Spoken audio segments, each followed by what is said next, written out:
inilah saya. Saya dulu dilahirkan pada tahun 1998, tepat di mana krisis moneter terjadi. 3 hari setelahnya, Presiden Indonesia Soeharto dilengsarkan dan diganti dengan almarhum B.J. Habibie. Penjarahan ada di mana-mana, tapi beruntung, saya tidak dijarah dari rahim ibu saya. Melahirkan saya tepat di tengah kerusuhan menjadikan saya anak yang rebel terhadap dunia. Bahkan, konon katanya, saya pun ikut menuju puncak gedung DPR. Terlahir dengan nama Andrea Satya Reguna, agar setia dan berguna, walau kenyataan tidak pernah seindah ekspektasi. Dengan sengaja saya mendapatkan adik di tahun 1999, dan tanpa sengaja, adik saya menggandakan dirinya, hingga saya menjadi 3 bersaudara sekarang.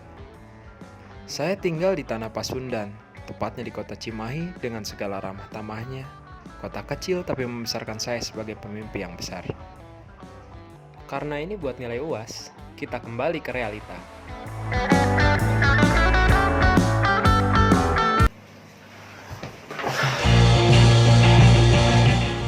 Halo. Ya, kembali lagi bersama saya, si hasil anak dari krisis moneter.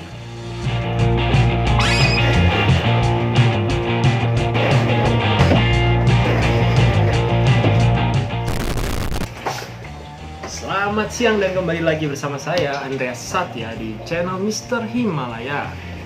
Jadi gue di sini emang disuruh bikin UAS tentang perkenalan diri sendiri, makanya gue mau memperkenalkan diri sendiri ke kalian yang udah nonton. Terima kasih banyak sebelumnya yang udah nonton. Pertama, nama gue Andrea Satya Reguna. Tadi saya, sekarang gue pakai formal. Jadi nama saya. Nama saya adalah Andrea Satya. Mohon maaf ya lightingnya. Pertama ini mohon maaf karena lightingnya lumayan kurang bagus.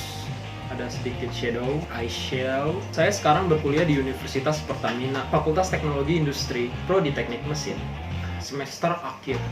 Dan tentunya pasti harus lulus 4 tahun, gak boleh lebih. Dan semoga aja lulusnya cum laude, amin. Selanjutnya kemampuan berbahasa. Tentunya yang pertama adalah bahasa Indonesia. Sebagai bahasa sehari-hari, sudah pasti saya dapat menguasai bahasa Indonesia. Lalu yang kedua adalah bahasa Inggris. Bahasa Inggris saya cukup baik dalam berbicara, melakukan percakapan. But I'm weak on the grammar. Lalu ada bahasa Jepang. Saya saat ini masih di tingkat N5, tingkatan paling dasar untuk bahasa Jepang, tapi saya akan terus berusaha dalam menguasai bahasa tersebut. Watashi wa Andreasu desu. Bandung karakimashita. Jukyu sai desu. Omae wa mou shindeiru. Nani? Dan selanjutnya hobi saya. Saya memiliki banyak hobi, cuma yang paling saya senangi adalah hobi di bagian seni. Seperti saya bermain gitar, musik. Saya sangat suka bermain gitar. Bahkan saya pun berniat menciptakan lagu sendiri. Liriknya sudah ada, cuma saya masih bingung dalam mengadaptasikannya untuk memasuki software dan editing, dan bagian editing. Lalu saya suka berpuisi dan berilustrasi. Saya suka merangkai kata-kata, karena dengan berilustrasi saya membuka pikiran saya sendiri menjadi lebih tenang.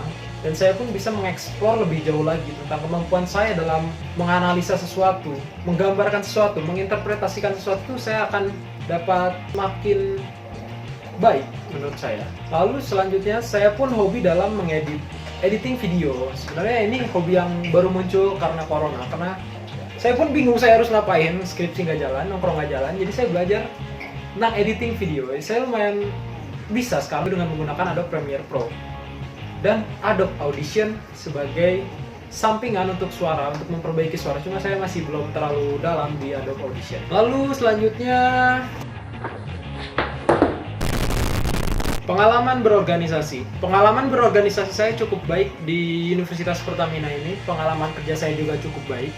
Yang pertama adalah saya merupakan anggota dari Himpunan Mahasiswa Teknik Mesin. Saya di situ menjadi humas internal. Jadi saya di situ bekerja untuk menghubungi dan berkomunikasi dengan prodi lain, berbicara dengan dosen mengenai acara yang akan dilaksanakan, berkomunikasi dengan prodi lain bila ingin mengadakan acara, dan lain sebagainya. Di sana saya mengasah kemampuan berbicara saya, kemampuan dalam berinteraksi dengan orang lain.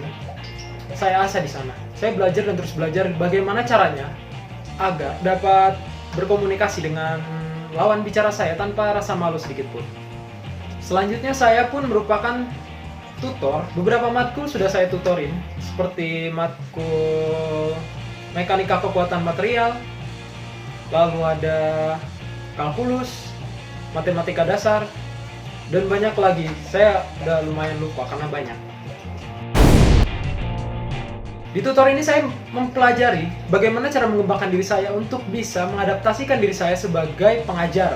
Jadi saya harus mempelajari komunikasi yang baik, bagaimana ilmu saya itu dapat disampaikan dengan baik kepada yang saya ajarkan, kepada mahasiswa lainnya. Selanjutnya ada kendaraan mobil hemat energi, atau disingkat dengan KMHE. Saya merupakan perintis dari KMHE Universitas Pertamina sebagai angkatan pertama. Saya di situ menjadi divisi ketua dari desain struktur.